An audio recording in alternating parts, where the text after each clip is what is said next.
Have you ever felt that relentless push? That quiet, or maybe not so quiet voice saying you need more? Mm-hmm. More money, yeah. Another achievement, a life that looks perfect, all curated, maybe by your mid-20s. Oh, definitely. That pressure is real. It's just this pervasive feeling, isn't it? Like real security, real peace, it's always just one more thing away. One more purchase, one more promotion. Yeah. But can it actually be found there? I mean, can that ultimate peace really come from what we just accumulate? That's the big question, right? Welcome to the deep dive. This is where we take a single source, something powerful, and really unpack it for our lives today. Yep, dive right in. So today we're looking at this really profound message on fearless contentment. It was from Pastor Florin at Agape Community Church. From the Hebrews 13 series. Mhm. Anchored in Christ, active in the world. Exactly. And it was given on their Fellowship Sunday. They had this great potluck brunch, really set a good vibe for this kind of talk. Yeah, those potlucks are always good. Real sense of community. Totally.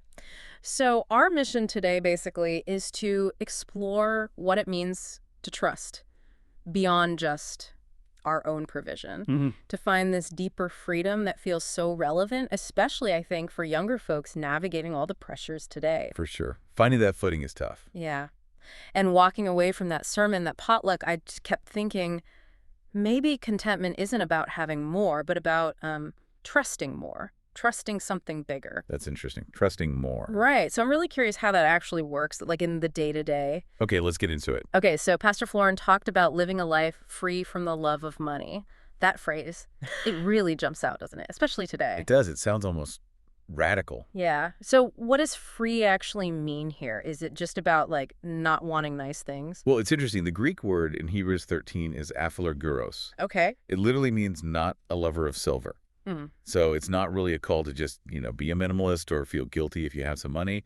It's more about this emotional and spiritual detachment, like not letting money be the thing you depend on for your security, your ultimate source. Right. Not letting it be your master. Exactly. It shouldn't be the thing you're ultimately chasing. That makes me think of that story Pastor Florin told right at the beginning about the church plant. Oh, yeah, when they were really struggling financially. Yeah.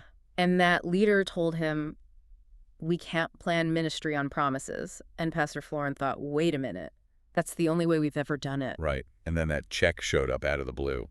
But the kicker was, he said he felt that peace, that assurance, before the check arrived. That's the key part. It just highlights this, I don't know, paradox, trusting the promise over the bank balance. Exactly. And the sermon really drilled down on why we can have that freedom. Yeah. It's not just wishful thinking. Yeah. It's anchored in God's promise. Never will leave you. Never will I forsake you. And this isn't some new fluffy idea. This goes way back. It echoes these deep covenant promises from Deuteronomy 31 and Joshua 1. Wow. Ancient promises. Super ancient, really solemn. God's saying to his people, basically, you can face the unknown because I am with you. I am your constant. That's powerful. And it's the same thing Paul talks about in Philippians 4, his secret of contentment. Yeah, I can do all things through Christ who strengthens me. Right.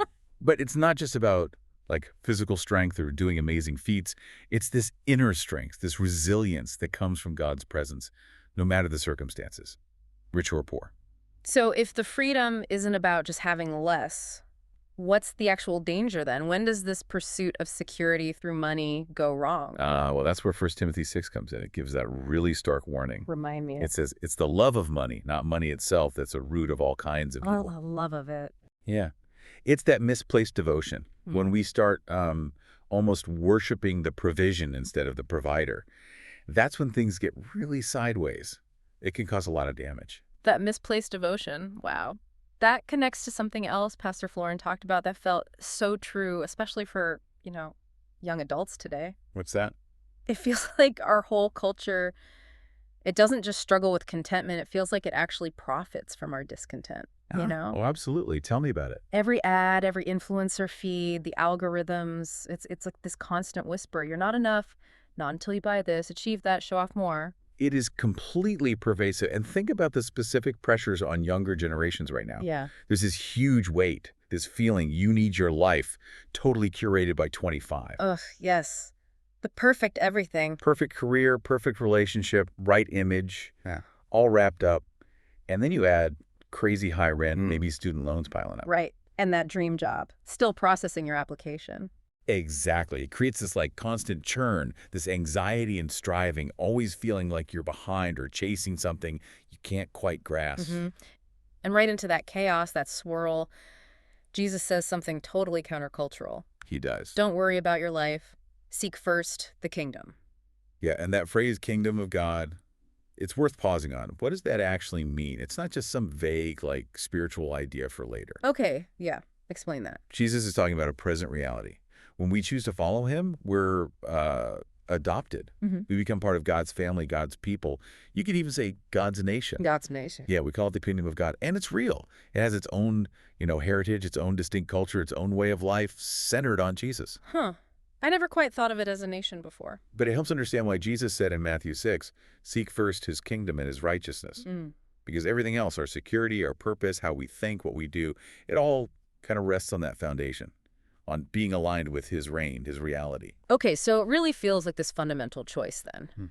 Either we anchor our identity, our security in our provision, what we have, what we earn, which, like the sermon said, ends up enslaving us to scarcity and always comparing. Yeah, always looking over your shoulder. Or we anchor ourselves to God's presence, his kingdom. And that brings freedom, real peace, even when things are tight or the future feels, foggy. That's exactly it. And getting there, to that fearless contentment, it's not just like flipping a switch in your head. Right. It's a process. The sermon framed it as a discipleship journey, like an apprenticeship under Jesus. Apprenticeship. I like that. Yeah. It means we're not just learning what to believe, but we're actively learning how to live this way. There's a practical side that's absolutely essential. Okay. So it's about practice. Definitely. And it often shows up this gap, right? Yeah. Like many of us believe God is our provider, you'd say that. Sure. But then when things get stressful, financially or otherwise, what's our first instinct? Often it's to grab control, rely on our own plans, our savings. Yeah, totally. We say God is enough, but our actions might show we're still leaning pretty hard on our own backup plans. Exactly. So these practices, Pastor Florin suggested, they aren't meant to add guilt. They're tools to help us see that gap between what we say we believe and how we actually operate, and then, start closing it. Okay, that makes sense. It's practical help for that disconnect. So what were those tools? Let's dive into those 4 steps. First one was weed your heart. Yeah, weed your heart. This is about getting really honest. Where am I trusting money or stuff more than I'm actually trusting God? Think of your heart like a garden.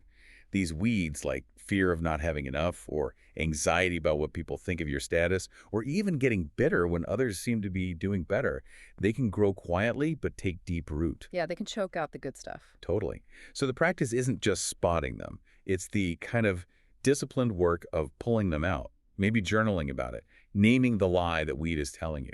Like what lie is behind that fear? Exactly. And asking, what is money promising me right now? Security, respect, comfort, things maybe only God can truly give, and then consciously redirecting that hope back to him. Okay, that weeding concept. Yeah.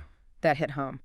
I realized I spent way too much mental energy scrolling LinkedIn, comparing my financial situation to old college friends. That's a weed, right? That comparison anxiety. Oh, absolutely. A big one for many people. Recognizing it is the first step. Which leads right into the second practice. Treasure Jesus over stuff. This feels really tangible. He suggested picking one specific thing this week. Could be a gadget, a subscription, even just that savings buffer that feels like your safety net. Your go-to security blanket. Yeah. And then asking Jesus, honestly, am I depending on this more than I depend on you? It's like a little internal audit. Yeah. Really powerful. And the point isn't necessarily to get rid of the thing. Okay. It's not about deprivation. It's about devotion. Where's your heart truly finding its treasure? Maybe you pause a purchase you're about to make. Or maybe you give something away that you realize you're holding on to too tightly. Or just consciously resurrender it. Exactly. Yeah. Name it, acknowledge its pull, and then consciously place Jesus back in that primary spot as your source of security, your source of joy. It realigns where your heart's anchored. And that idea of anchoring leads right into the third one. Practice generosity first. Yes. This is crucial. Because it's not about waiting until you feel like you have extra to give, right? We often just give away the stuff we don't need anymore. Right. Clearing out the closet generosity, which is fine, but... But the sermon pushed for something more transformative, generosity that actually costs you something. Yes. That's where the soul training happens. The idea is give something first this week. Maybe it's money, maybe it's your time, maybe a skill you have. Give it to someone who probably can't repay you. Okay. And this is key. Try to do it in secret. It's not about getting likes or thank yous. It's about training your own heart to trust that God's supply is sufficient, that He is your ultimate provider. It shifts generosity from just a budget item to like a core posture of your heart. Yeah. It fundamentally reshapes your reliance. Yeah. Wow.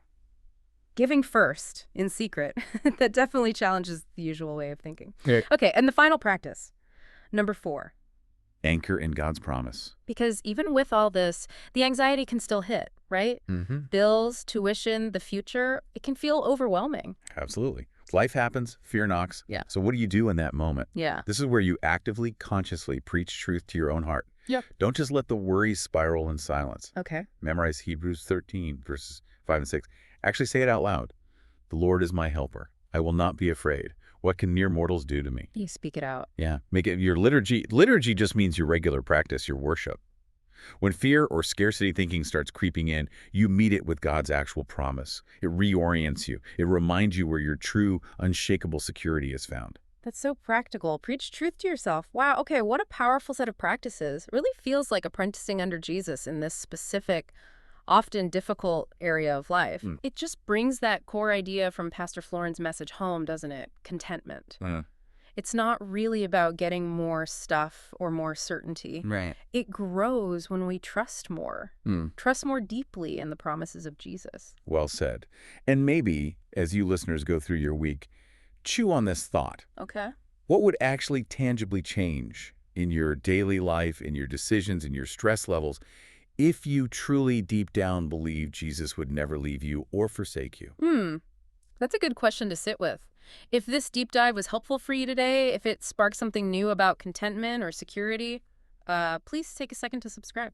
Yeah, and share it with a friend. It really helps get these conversations out to more people. Definitely. And hey, if you're carrying something heavy this week or just need someone to pray with you, please go online to agapechurch.life. You can submit a prayer request there. That's agapechurch.life. Yep. Our prayer team genuinely counts in an honor to pray specifically for you. Also, feel free to check out the Agape Community Church YouTube channel. Oh, yeah. It's still a bit of a work in progress. We're learning, but it's getting better. We promise. Good stuff. And don't forget to check out Agape's whole adaptive ministry model. It's pretty unique. And that previous deep dive series we uploaded just this past weekend, it's up there waiting for you. Lots more to explore. Absolutely. So remember this as you go into your week. You are not alone. You are deeply loved. And you are held secure by the one who never, ever leaves or forsakes you. Go walk in fearless contentment this week.